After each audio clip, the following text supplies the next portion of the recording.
Il est 6h04, vous écoutez Europe 1, bonjour. 3 lettres qui pourraient disparaître. DPE, le diagnostic de performance énergétique des logements, sévèrement épinglé par la Cour des comptes. Manque de fiabilité, trop de fraude autour de ce DPE. Avec l'interdiction depuis le début de l'année de louer un logement ayant un DPE classé G, les appartements dits énergivores retirés du marché de la location.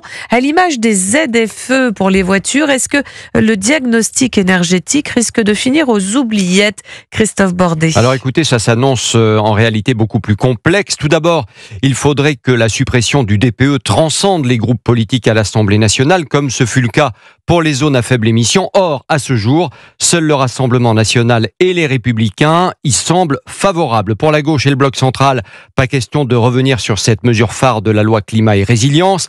Même son de cloche du côté du gouvernement qui ne veut pas subir un nouvel échec, une nouvelle humiliation après les ratés des ZFE.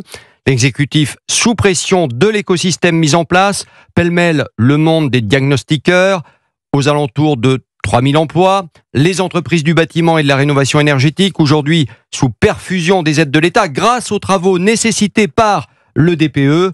Pour résumer, c'est un peu comme un château de cartes, vous enlevez une carte et tout s'écroule. Autant vous dire que le lobby de l'immobilier veille au grain, surtout avec une activité en baisse depuis plusieurs mois. Christophe Bordet en direct pour Europe 1. La rénovation énergétique des logements, rien n'est arbitré pour la prime rénov'. Selon le ministère du Logement, ces arbitrages seront rendus courant juillet concernant une éventuelle suspension de cette subvention.